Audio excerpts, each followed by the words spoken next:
こちらはポンポネッラです。丈夫な集計バラで、バラを始めたばかりの時に購入したバラのうちの一つです。お花を近づけましてもあまり香りがわかりません。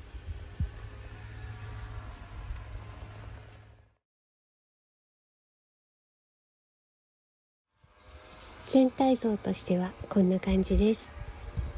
8号鉢で育てています。小さな鉢があまり得意ではないのか、ここ 2,3 年でようやくまとまってお花が咲いてくれるようになってきた子です。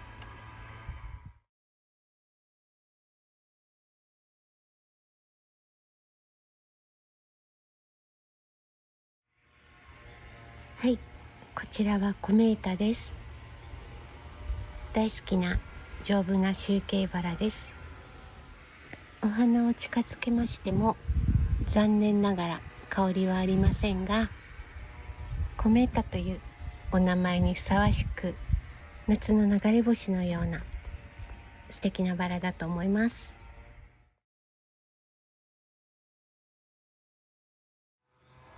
全体像としてはこんな感じです。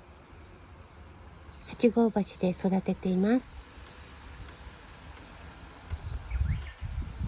2年前ぐらいものすごく枝枯れをして随分と小さくなってしまったんですね。枝も2本ぐらいしか残りませんでしたが、復活してきてくれてよかったです。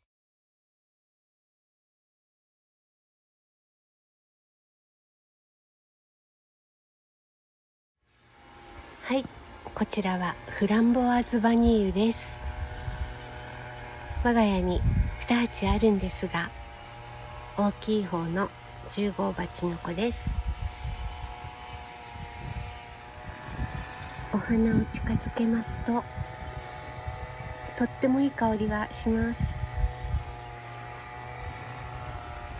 ティーの香りだと思います。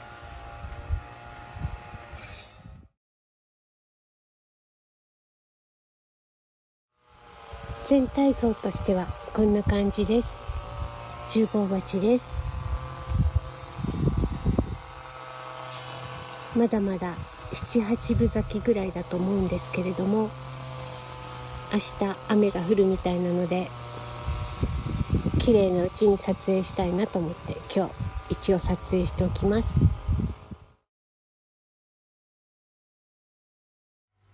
絞りのお花がとっても華やかですし、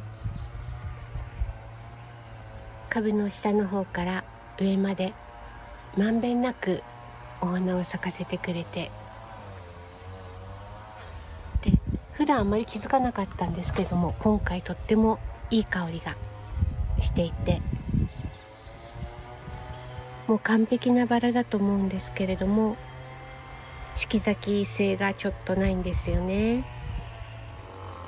春限定のお花です。でも返り咲きの時も割とたくさん咲いてくれると思います。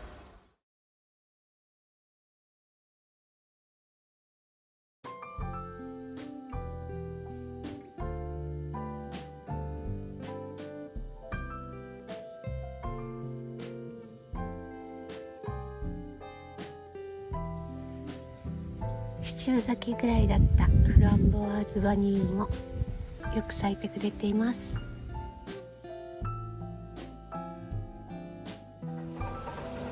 全体像としてはこんな感じです。こちらも10号鉢ですが、鉢でもたくさんよく咲いてくれて豪華だと思います。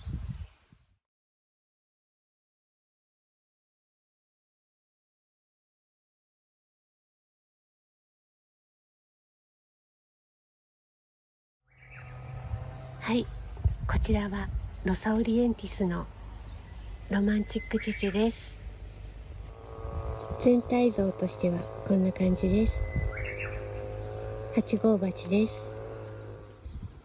しだれて風に揺れて咲く姿がお名前通りロマンチックですね。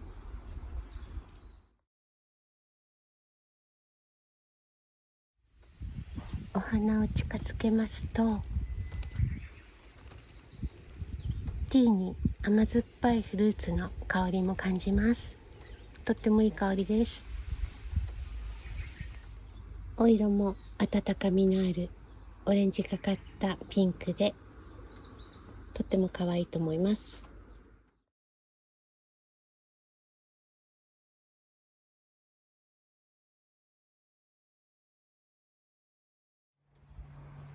はい、こちらはドンファンです。2番花です。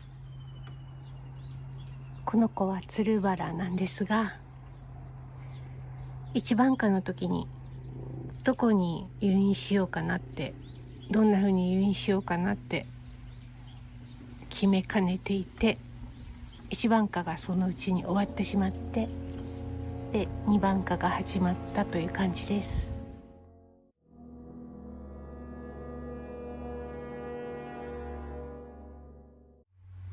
ほとんどシュートを倒せていないので、上の方にしか咲いていません。お花を近づけますと、とってもいい香りです。ダマスクの濃厚な香りがすると思います。全体像としてはこんな感じです。この子をどうしようか考えあぐねていたので、8号鉢のままです。割と頻繁に咲いてくれるつるバラなので、どこかに移植できたらいいなとは思うんですけれども、今のところのアイデアです。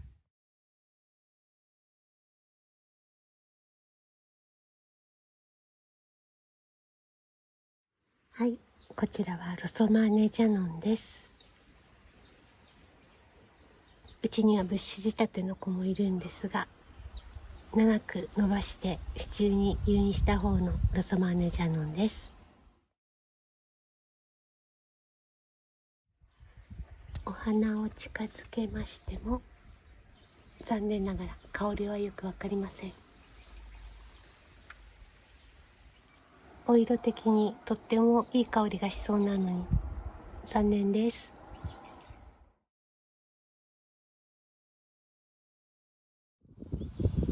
全体像としてはこんな感じです。8号鉢です。ブッシュ仕立てにするよりも小さめのお花がブッシュ仕立てよりも数多く咲く感じです。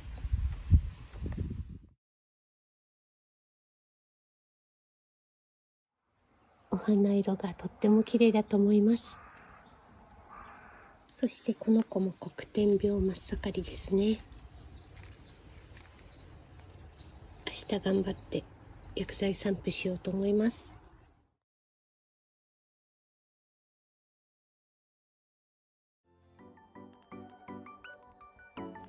本日ご紹介したバラを集めてみました。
最後までご覧いただきありがとうございました。